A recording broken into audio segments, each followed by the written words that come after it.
What if the most dangerous scandals aren't the ones that explode, but the ones people quietly run from? Because princes don't just vanish. Not without a reason. Not without fear.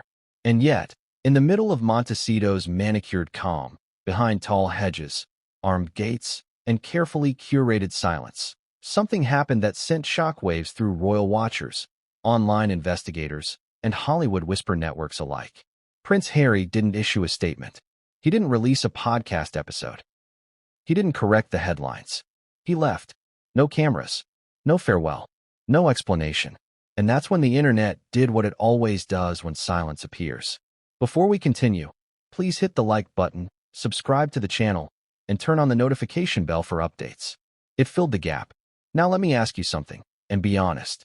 If your life was built on reinvention, if your public image was carefully stitched together after years of escape, trauma, and reinvention, and suddenly, images from a past you swore no longer mattered began circulating again, would you stay? Or would you run? Because according to a growing storm of online speculation, resurfaced allegations, and whispered claims that remain unverified and deeply contested, Prince Harry's sudden distance from Montecito didn't happen in a vacuum. It happened at the exact moment one name began trending again. A name the world associates with secrets, sealed documents, and allegations so radioactive that even mentioning them sets off legal alarms. And suddenly, another name, Meghan Markle, was being dragged back into conversations she hasn't publicly addressed in years. Not by tabloids alone, not by anonymous trolls, but by people claiming to know things, claiming to have seen things, claiming that old photos, allegedly taken long before royalty, before palaces, before Netflix contracts, were being passed around behind closed doors, not posted publicly, not confirmed, just whispered. And whispers are always louder when they can't be disproven. Now pause for a second, because this story isn't really about photos. It's about timing.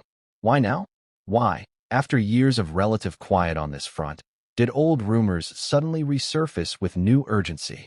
Why did online investigators start connecting dots that had been ignored for years? Why did silence, not outrage, not denial, become the loudest response of all? And most importantly, why did Prince Harry leave?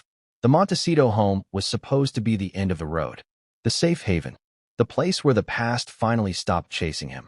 California's sun, controlled media access, security, distance from the institution that nearly broke him.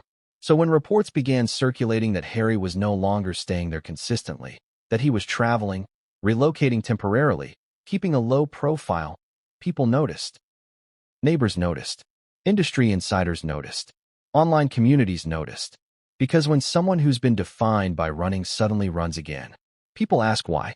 Here's where things get uncomfortable. The internet doesn't care about nuance. It doesn't wait for confirmation. It doesn't respect timelines or context. It wants a villain. It wants a reveal. It wants a scandal it can binge.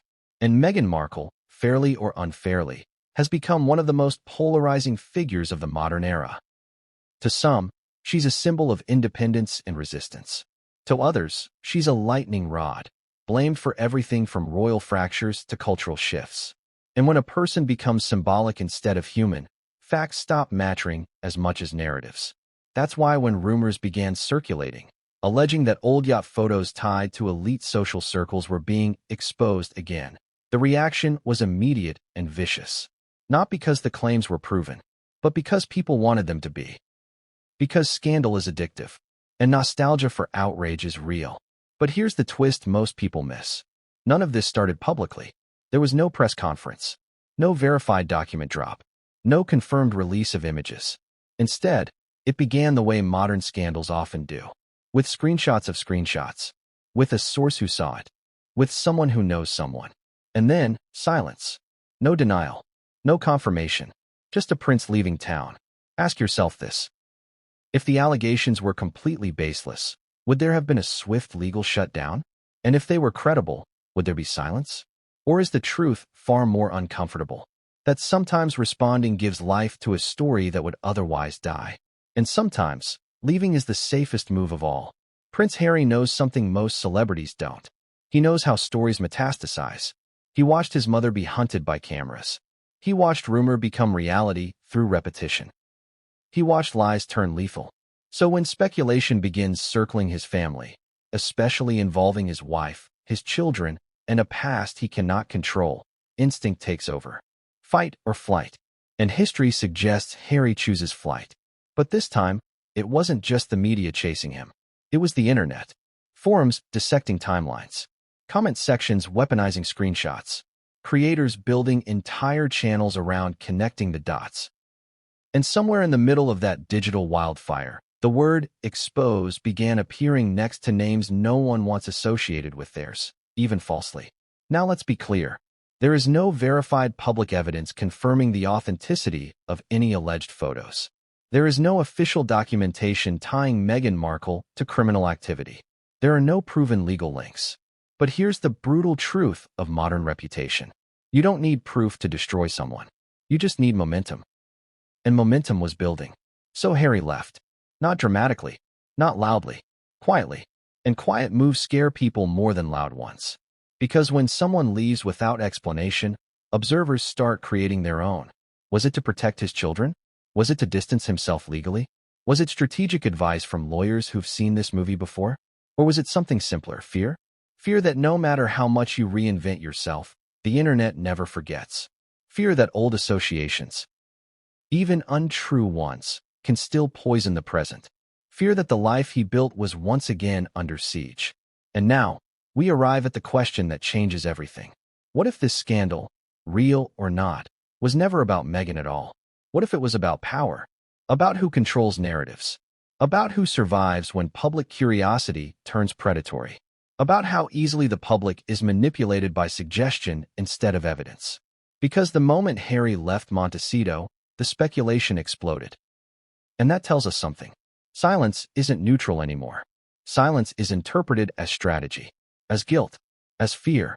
And once the internet decides that silence equals confession, there is no walking it back. But here's where the story takes a darker turn. Because according to multiple online commentators, Harry didn't leave after the rumors went viral.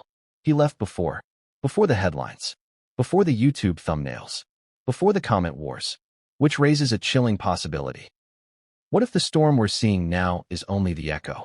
What if the real confrontation happened privately, behind closed doors, away from cameras, long before the public ever caught on? And if that's true, then the next chapter isn't about rumors. It's about what Harry allegedly saw, what was allegedly shown, and why, after that moment, staying was no longer an option. But what came next would change everything, and no one saw it coming. Did Harry leave because of what the world saw? Or because of what the world hasn't seen yet? That question matters more than any rumor, any screenshot, any headline. Because when a man who has spent his entire adult life trying to outrun one story suddenly packs up and disappears again, it isn't random. It isn't coincidence. And it definitely isn't nothing. Prince Harry didn't announce a break. He didn't post a smiling photo from an airport lounge. He didn't give a carefully worded, time-apart explanation through a friendly outlet. He simply wasn't there. And in a place like Montecito, absence is louder than noise. This is a town built on control. Controlled access. Controlled narratives. Controlled leaks. Celebrities here don't vanish unless they want to be unseen. And even then, people notice. Drivers notice. Security staff notice. Neighbors notice. Especially when routines break. The morning walks stop. The familiar vehicle patterns change. Security rotations shift. People talk. Quietly at first.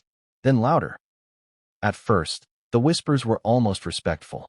He's traveling. He's on business. He's laying low. But here's the thing. Harry doesn't lay low. Not without a reason. This is the same man who fled an entire continent to protect his family from relentless attention. The same man who openly said he feared history repeating itself.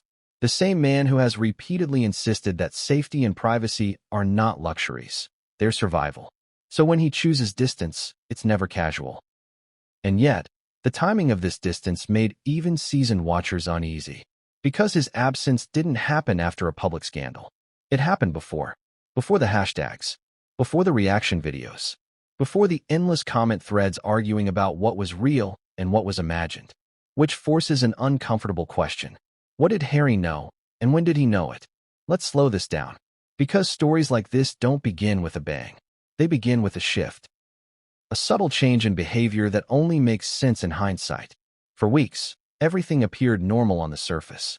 Public-facing commitments remained vague but stable. The house in Montecito still looked occupied. Life, at least from a distance, seemed to be continuing. But behind the scenes, something had already changed. Multiple industry insiders later described a sense of preparation.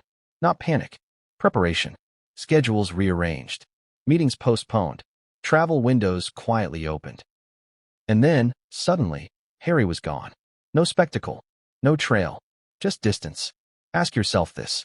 If you were trying to avoid attention, would you leave after a story breaks? Or before it does? Because leaving after looks like reaction. Leaving before looks like foresight. And foresight implies warning. Now, here's where contradictions start piling up. Some sources claimed Harry was leaving to clear his head. Others insisted it was a temporary relocation tied to business. A few suggested security concerns. All reasonable explanations. On their own. But none of them explained why this move happened at the exact moment certain conversations began circulating in closed circles. Not public circles. Private ones.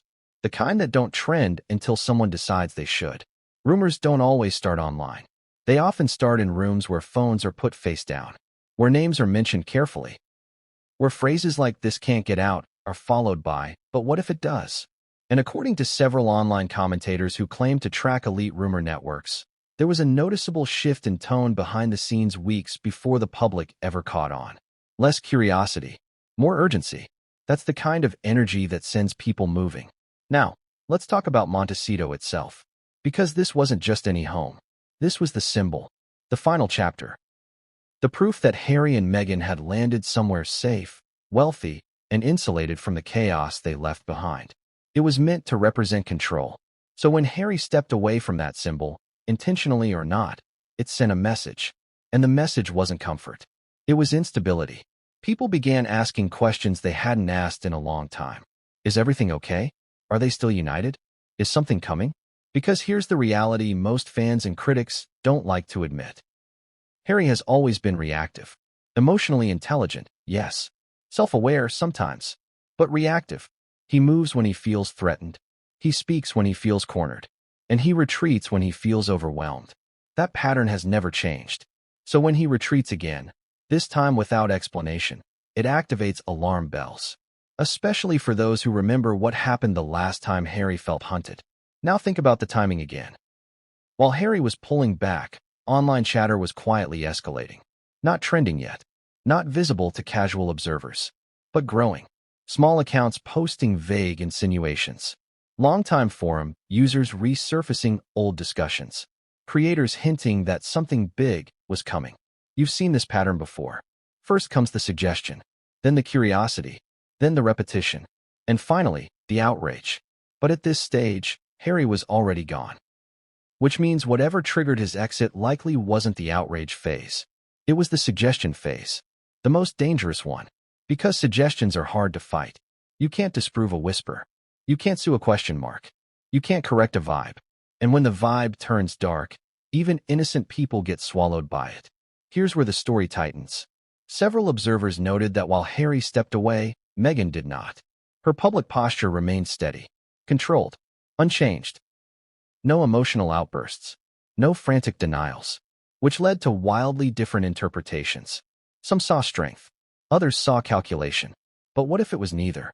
What if it was division of strategy? Because in moments of crisis, couples often split roles. One retreats. One holds the line. One disappears. One absorbs. And that's exactly what seemed to be happening.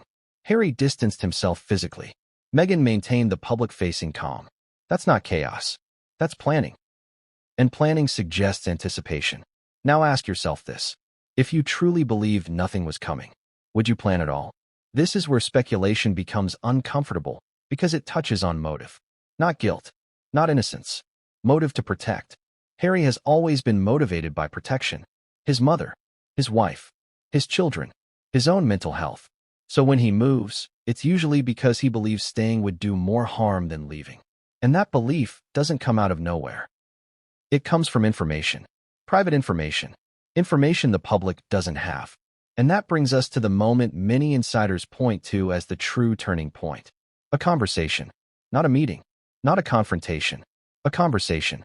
The kind that changes tone halfway through. The kind that starts casual and ends heavy. The kind where silence stretches longer than words. No one knows exactly what was said, and anyone who claims they do is lying. But multiple commentators agree on one thing. Whatever Harry heard, it changed his risk calculation. And when someone like Harry recalculates risk, he doesn't wait for confirmation.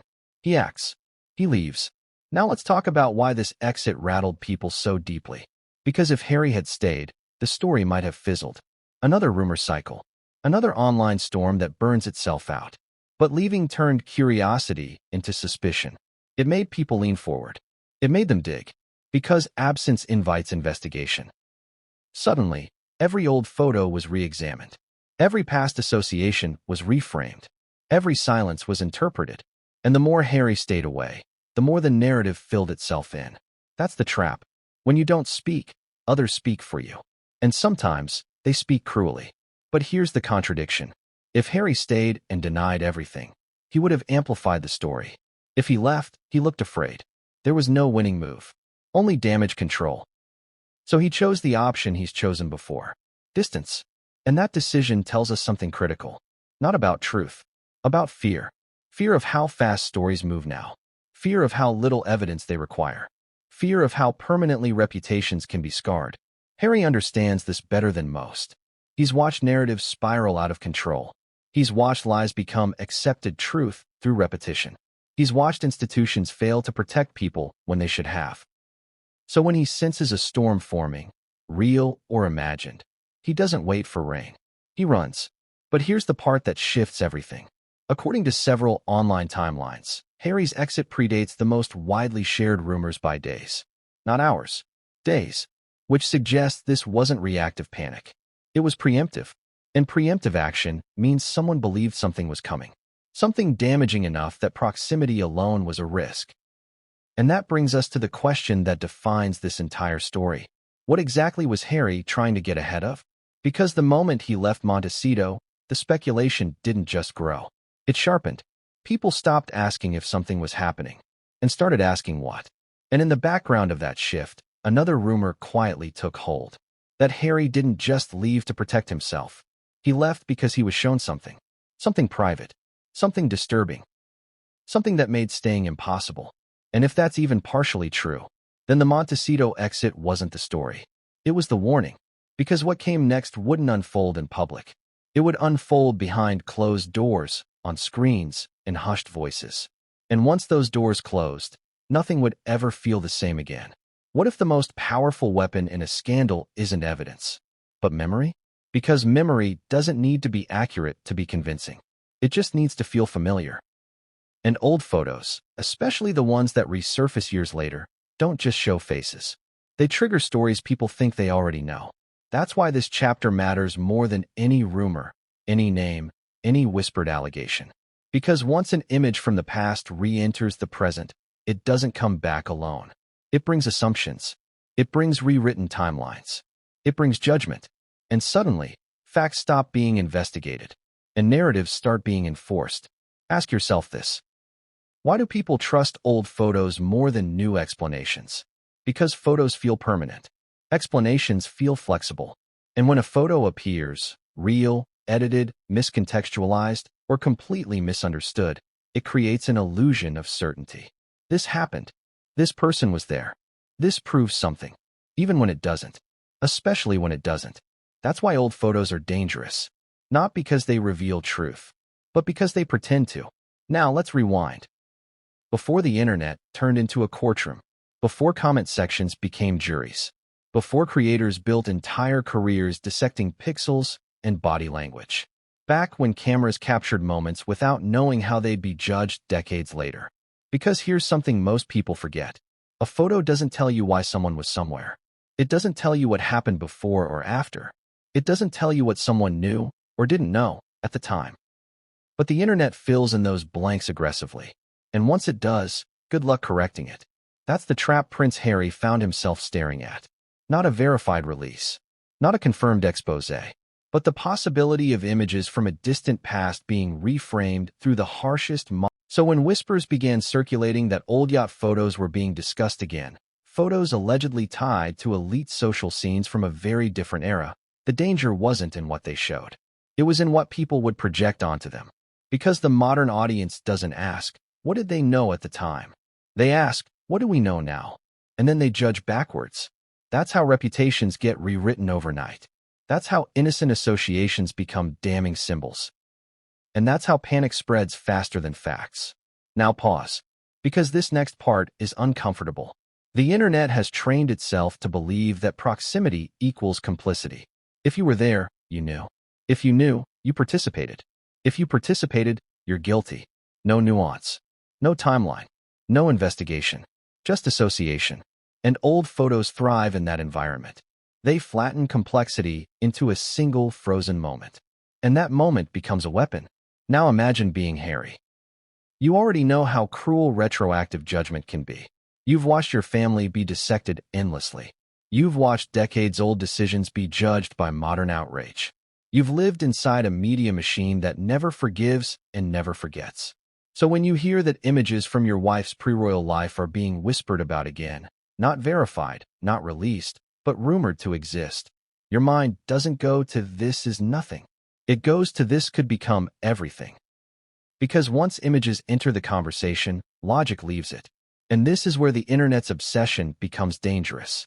People don't wait for confirmation. They ask questions like, why hasn't she denied it? Why hasn't he spoken? Why now?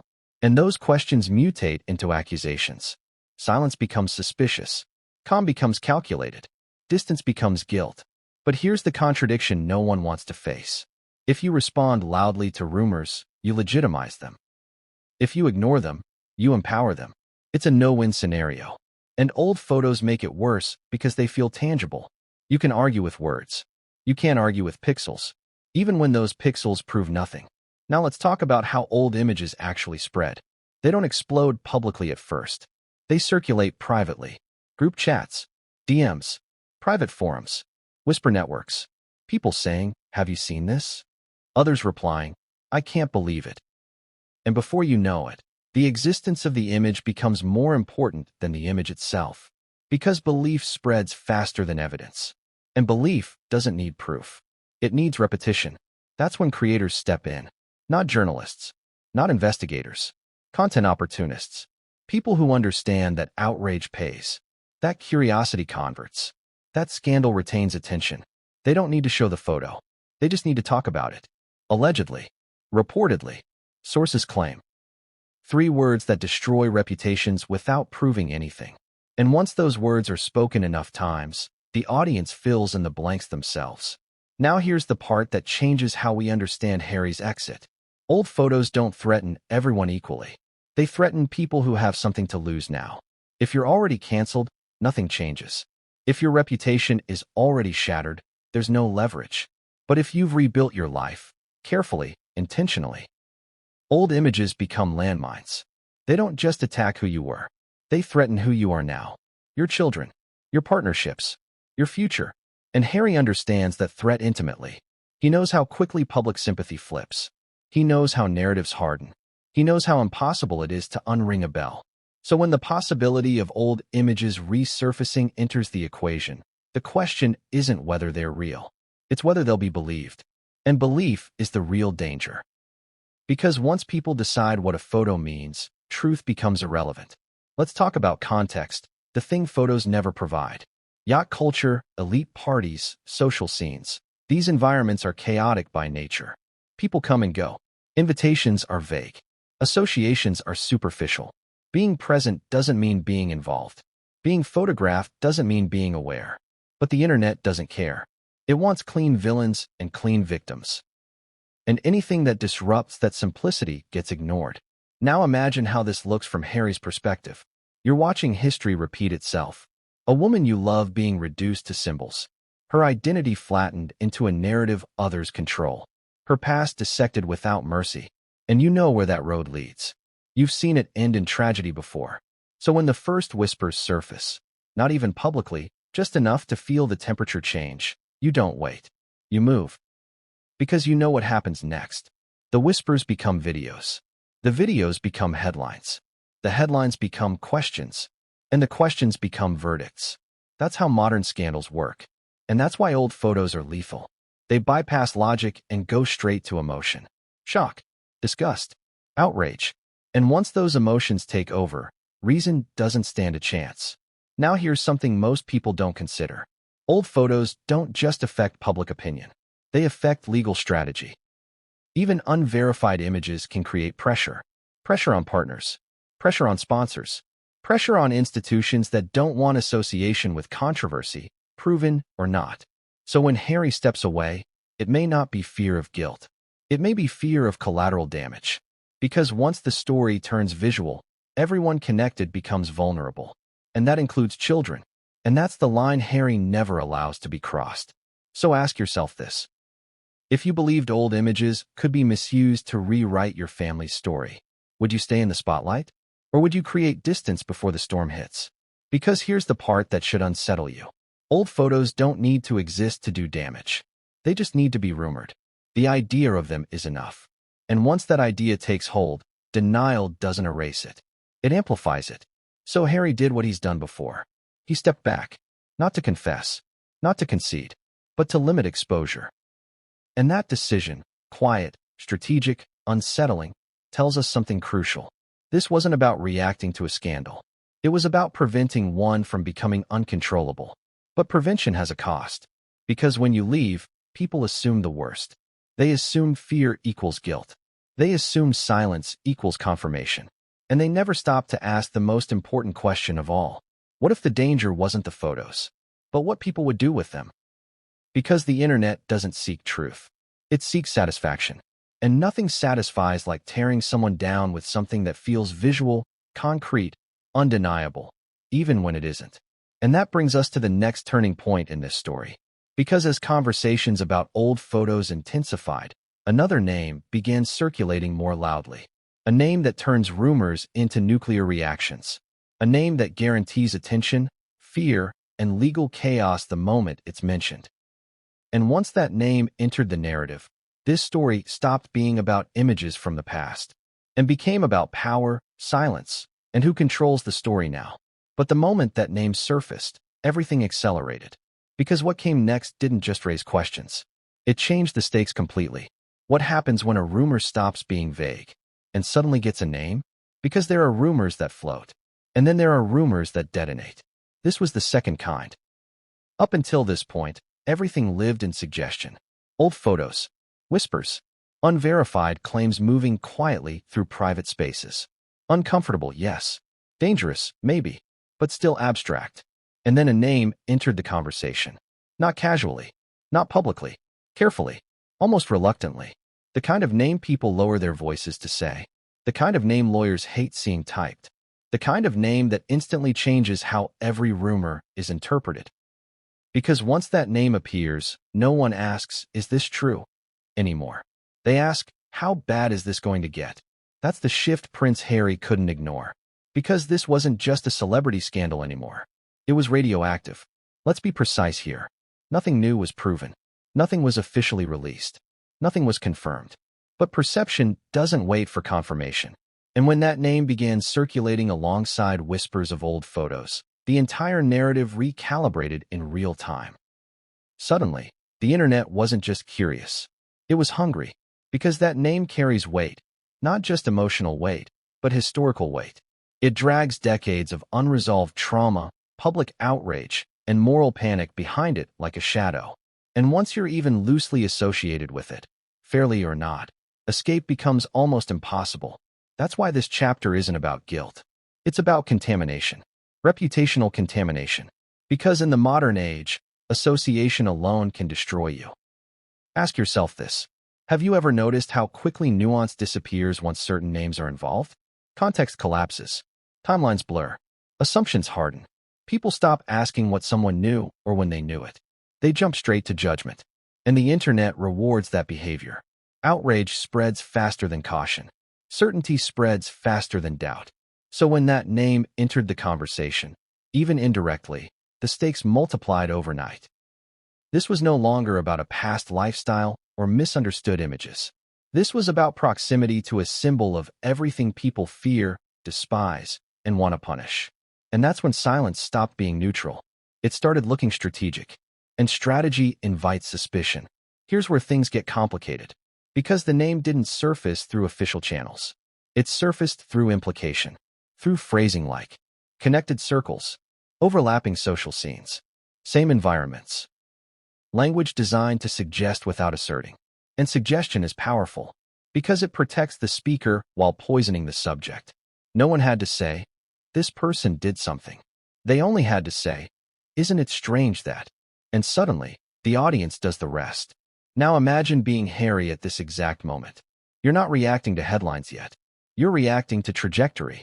You see where this is going before it gets there, because you've lived through it. You know how stories escalate. First comes curiosity, then comes framing, then comes moral certainty. And once moral certainty takes hold, truth becomes optional. So when that name appears in the background of whispers about your wife's past, even falsely, the calculation changes. This isn't about managing PR anymore. This is about survival. Because some names don't allow for gray areas. They consume everything around them. And anyone caught in that orbit, deservedly or not, gets pulled under. Now let's talk about why people are afraid to say that name out loud. It's not just fear of lawsuits. It's fear of being wrong in public. Because invoking that name comes with an unspoken expectation. If you mention it, you're expected to condemn, to believe, to react emotionally. And if you don't, you're questioned. Silence becomes suspicious. Neutrality becomes complicity. That's the trap. So when online creators and anonymous accounts began pairing that name with speculative discussions of old photos, something dangerous happened. The story crossed an invisible line. It moved from gossip to moral panic. And moral panic doesn't care about evidence. It cares about narrative alignment. Now here's the contradiction that makes this even more volatile. The louder the internet got, the quieter the principles became. No denials, no counters, no clarifications. And to many observers, that felt intentional. Because denying something that hasn't been formally alleged can feel like admitting it matters.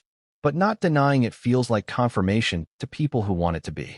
Again, no winning move. So Harry did what he's done before. He stepped out of the blast radius. Physically, mentally, strategically.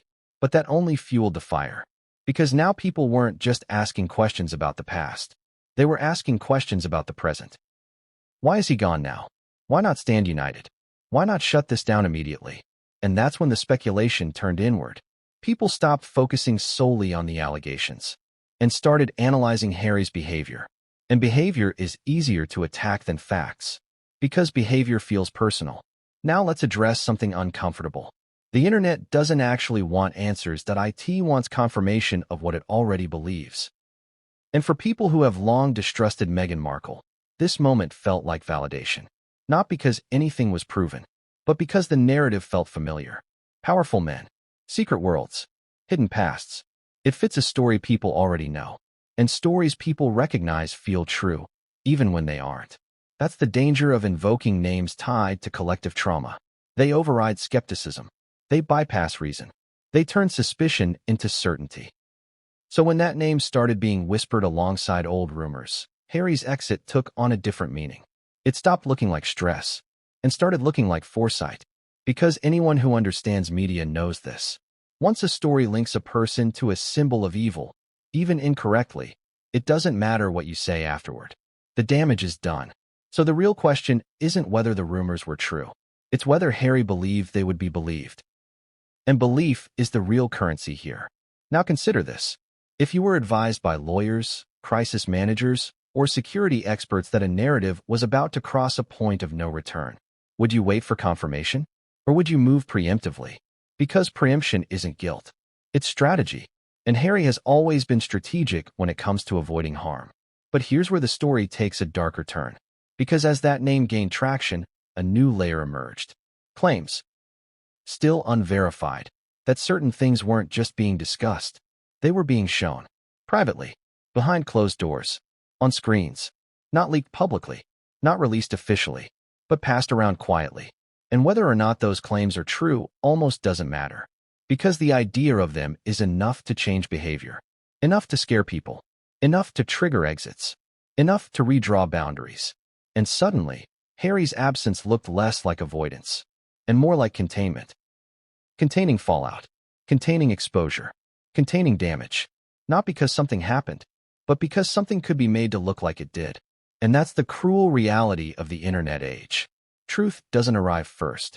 Narrative does. And once a narrative locks in, facts struggle to catch up. Now ask yourself this. If you knew a narrative was forming that could harm your family irreversibly, would you stay visible? Or would you disappear until the storm passes? Harry chose disappearance. And that choice tells us something profound. This wasn't about fighting back. It was about minimizing loss. But minimization comes with a price. Because when you leave the conversation, you lose control of it.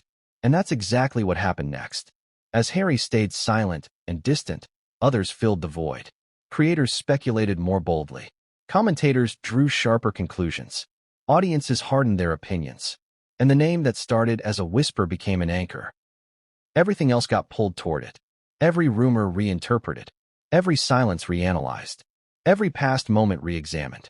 And that's when the story crossed from uncomfortable into uncontrollable. Because once that name dominates the narrative, no amount of clarification feels sufficient. No statement feels strong enough. No explanation feels clean. And that's the point where people stop trying to defend themselves. They try to survive. Which brings us to the most chilling possibility of all. What if Harry didn't leave because of what the public was saying, but because of what he was privately shown? What if the real shock didn't happen online, but in a room with the door closed and the phones turned face down? If that's even remotely true, then the name everyone fears wasn't just a headline risk. It was a catalyst. And once that catalyst ignited, there was no putting it back. Because what comes next in this story isn't about rumors spreading outward. It's about how a single association, real or imagined, can collapse an entire world. Into the elite environments where these whispers begin. Into the social spaces people pretend don't exist. Into the yacht culture that has become shorthand for excess, secrecy, and misunderstanding. Because once that setting enters the narrative, everything changes. What if the most dangerous part of a scandal isn't the allegation, but the setting people imagine it happened in?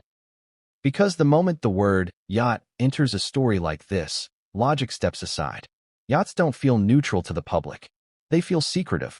They feel elite. They feel like places where rules dissolve. And that perception, whether fair or wildly inaccurate, is exactly why this chapter matters. Because once the narrative shifted from abstract rumors to a specific environment, everything escalated. Not because of facts, but because of symbolism. Let's be honest with ourselves. Say the word yacht out loud. What images pop into your head? Champagne, power, excess, untouchable people doing untouchable things. That's not accidental. That image has been built over decades by movies, tabloids, scandals, and selective outrage. And once a scandal is framed inside that environment, the audience stops asking questions. They start assuming answers. That's what happened here. The moment whispers began connecting old photos to yacht culture, the story stopped being vague. It became visual, and visual stories are far harder to stop. Now slow down, because this is where people get misled. Yacht culture isn't one thing. It isn't a single world. It isn't a single kind of party. It isn't a single group of people. It's fragmented, transactional, often boring. But none of that survives online. Online, yacht culture becomes shorthand, a symbol, and symbols don't care about nuance. Here's how the Whisper Network actually works. Not through public accusations. Not through official channels. Through repetition in private. Someone says, "Did you ever hear about?" Someone else replies, "I've heard stories."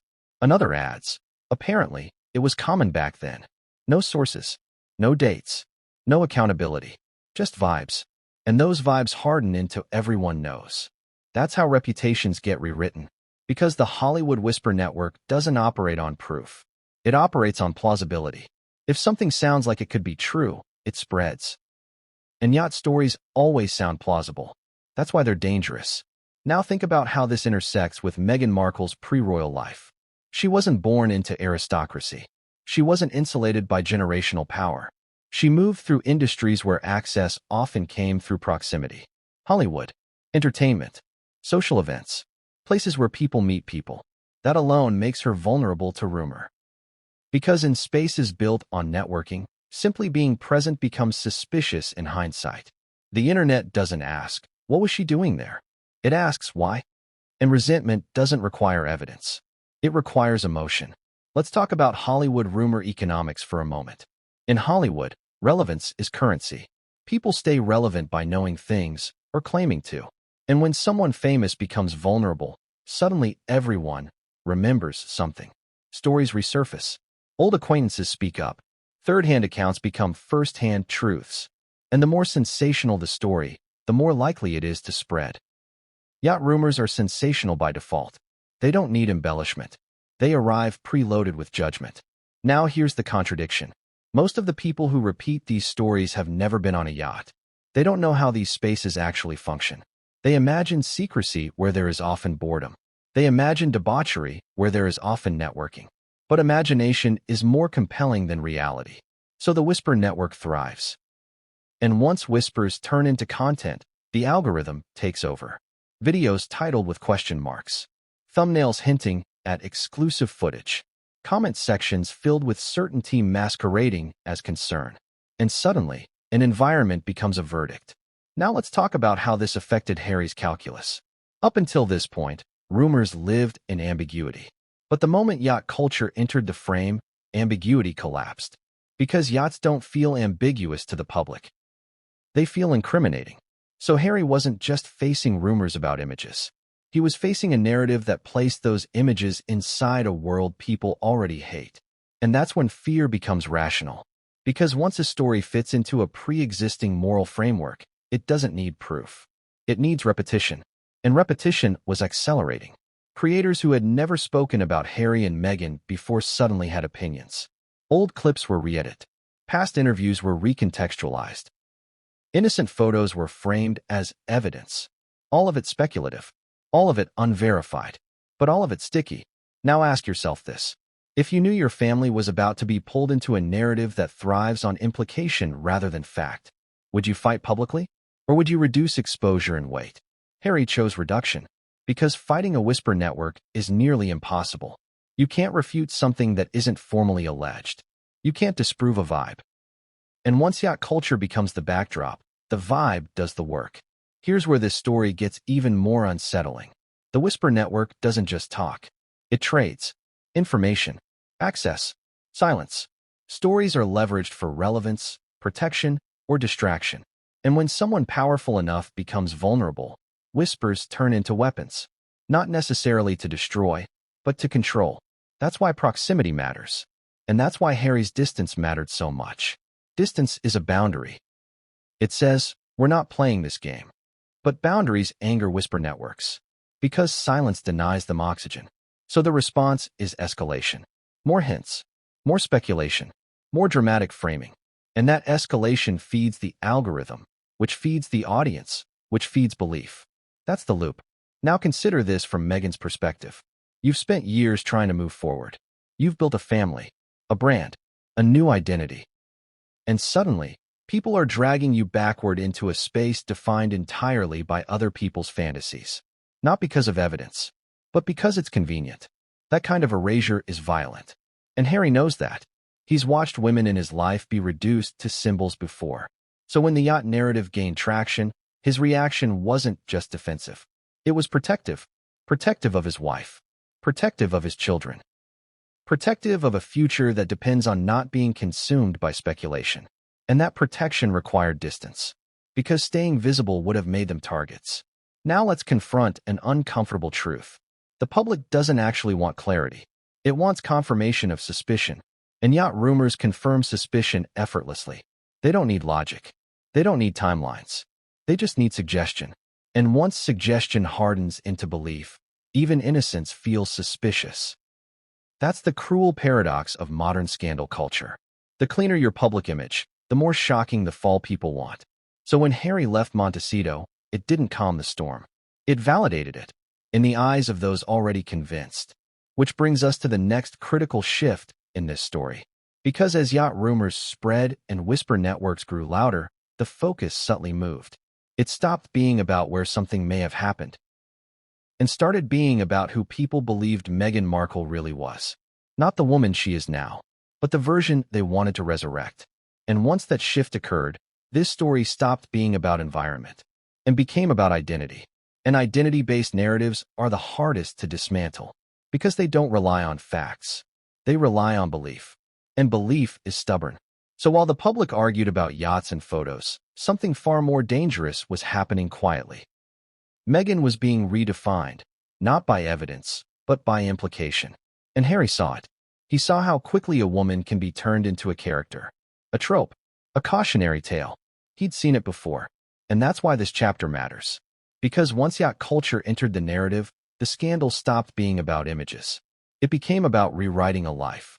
And rewriting a life is far more destructive than debunking a rumor. Because you can disprove a claim. But you can't easily undo a story people want to believe. And the next chapter takes us straight into that transformation. Into how Meghan Markle became the internet's favorite target. Not because of proof, but because she fit a story people were ready to tell. And once that story locked in, everything else followed. Why is it always easier to believe the worst about a woman who refuses to stay small? That question sits at the center of everything that followed. Because once the setting shifted, once the whispers gained a backdrop and a name, the focus snapped into place. Not on facts, not on timelines, not on verification, on Meghan Markle. And the speed of that shift should make everyone uncomfortable. Up until this point, the conversation had hovered in abstraction. Rumors without anchors, images without confirmation, suggestions without substance. But suddenly, the internet stopped asking what happened and started asking who she really is. That's when curiosity hardened into judgment. And judgment doesn't need evidence. It needs a story that feels right. Here's the uncomfortable truth. Meghan Markle didn't become a target because of proof. She became a target because she fit a role people were ready to cast. Every era has one. A woman who disrupts tradition. A woman who doesn't behave the way she's expected to. A woman whose confidence is rebranded as calculation.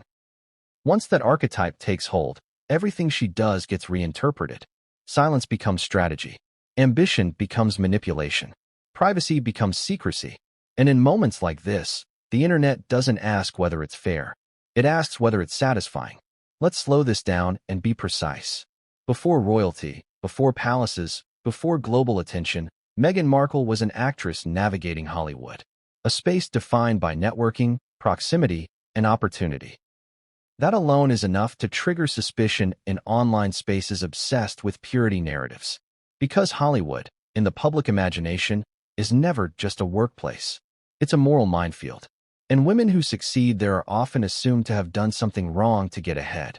Not because of evidence, but because it fits a tired, gendered story. Now add royalty to that equation.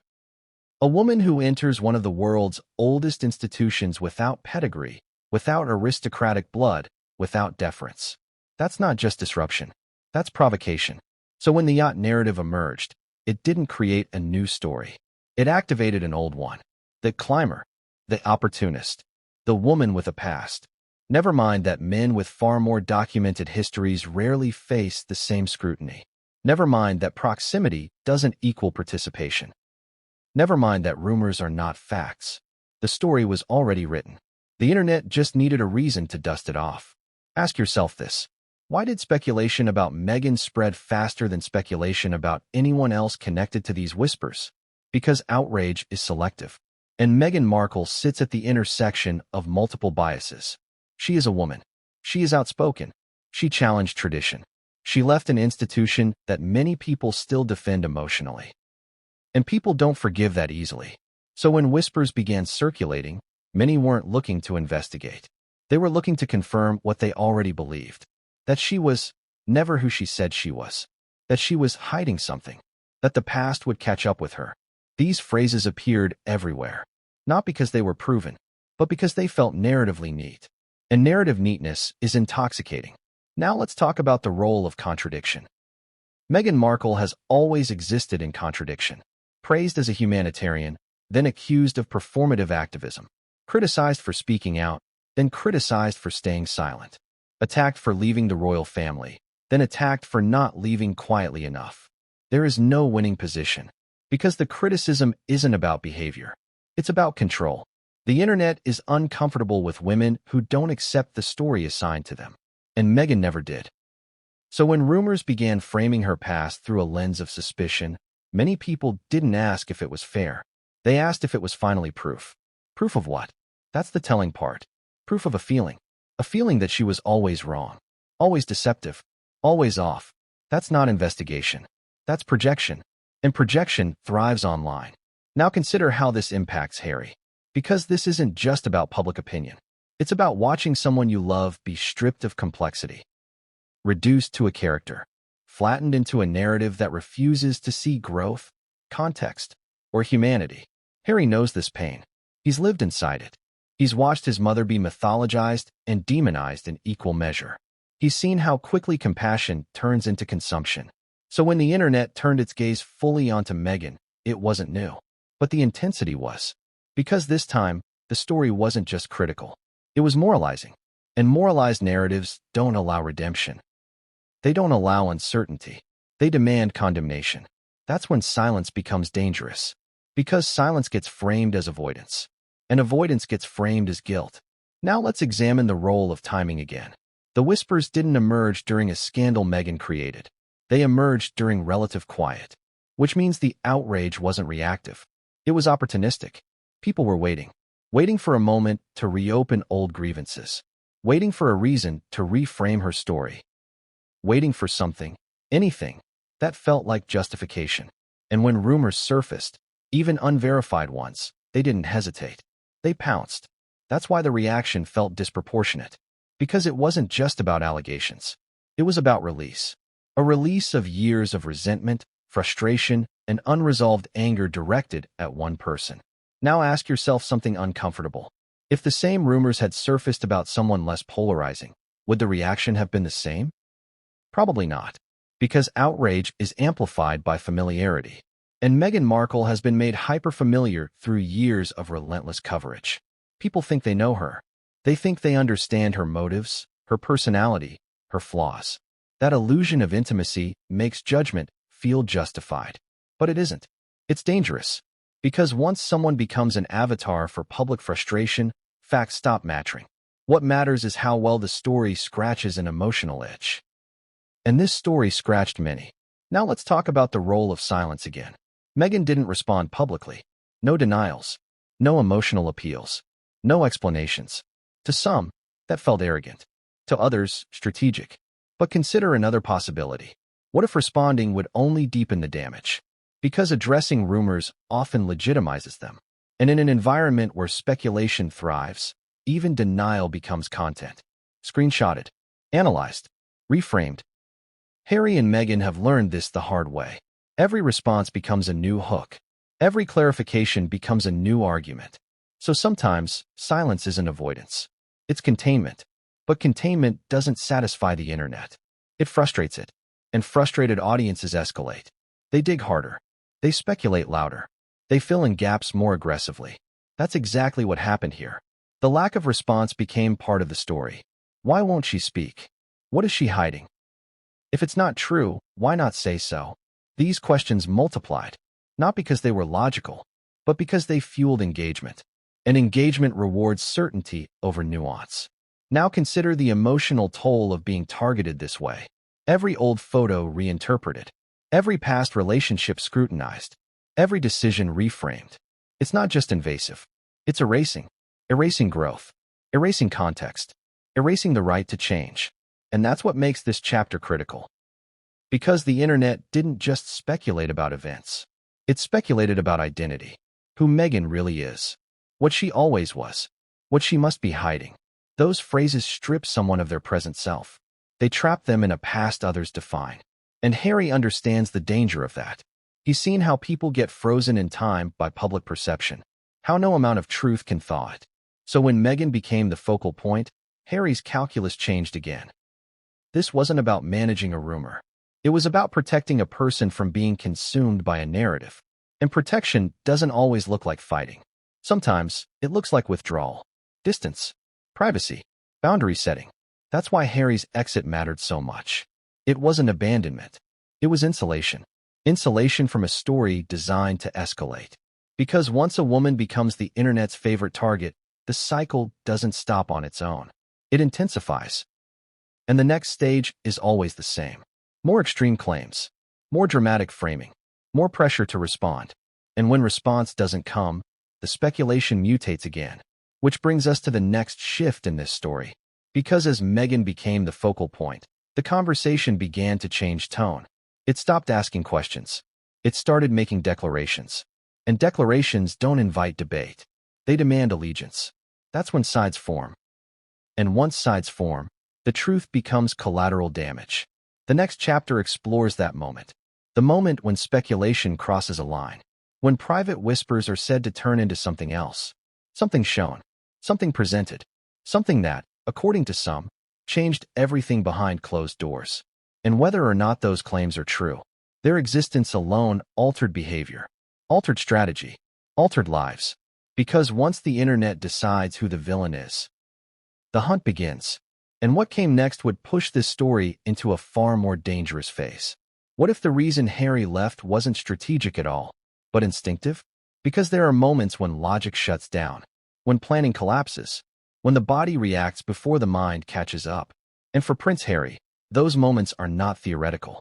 They are lived. They are remembered. They are triggered. This chapter isn't about rumors. It's about memory. Because while the internet debated images, environments, and identities, something far more personal was happening in real time. A trauma response. You can call it avoidance. You can call it fear. You can call it weakness. But anyone who understands trauma knows this truth. When the past feels like it's repeating, the body moves first. And that's exactly what this moment looked like. Ask yourself this. Why did Harry leave quietly instead of fighting loudly? Why did he choose distance instead of dominance? Why did he withdraw instead of controlling the narrative? The answer might not be strategic at all. It might be neurological. Harry has spoken openly, repeatedly, about the way certain patterns push him into survival mode. Media storms, public judgment, women he loves being targeted, silence from institutions that should protect. These aren't abstract stressors for him. They're flashbacks. So when whispers about his wife began to echo patterns he's seen before, escalation, moral framing, appetite for spectacle, his nervous system didn't ask for confirmation. It recognized danger. And danger triggers movement. This is the part of the story most commentators miss. They analyze Harry's actions like a chess game. But trauma doesn't play chess. It runs. It hides. It protects. And it repeats behaviors that once helped you survive. Harry's history makes that painfully clear. From a young age, he learned a devastating lesson. When the press decides someone is a story, no explanation saves them. No apology satisfies them. No truth slows them down. So the safest move becomes distance. Physical distance. Media distance. Emotional distance.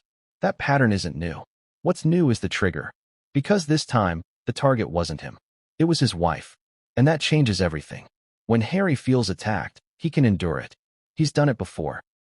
But when the person he loves becomes the focal point, the stakes shift. Because now it's not just about reputation. It's about history repeating itself. And history, for Harry, is not abstract. It's a wound that never fully healed. So when the conversation turned toward Meghan, when the tone sharpened, when moral certainty replaced curiosity, his trauma response activated. Not because he believed the rumors, but because he recognized the pattern. And patterns terrify him. Let's break that pattern down. First comes curiosity framed as concern. Then comes repetition framed as investigation. Then comes outrage framed as morality. At that point, the subject is no longer human. They're symbolic. And symbols get destroyed to satisfy collective emotion. Harry has seen this movie. He knows how it ends. So when he sensed that shift happening again, not hypothetically, but tangibly, his instinct wasn't to engage. It was to extract. Extract himself. Extract his family. Extract from the environment fueling the cycle. That's not cowardice. That's survival. Now consider how this looks from the outside. A prince leaving quietly. No explanation. No confrontation. To observers, it looks suspicious. To trauma survivors, it looks familiar. Because trauma doesn't announce itself. It reacts. And it reacts fast. Harry didn't wait for headlines. He didn't wait for confirmation. He didn't wait to see how bad it could get. Because trauma doesn't ask what if. It asks what happened last time. And last time, staying cost him everything. Now think about the emotional contradiction this creates. On one hand, Harry is seen as outspoken, confrontational, willing to speak truth to power. On the other hand, when certain lines are crossed, he disappears. That confuses people. They expect consistency. But trauma creates patterns that don't always look rational.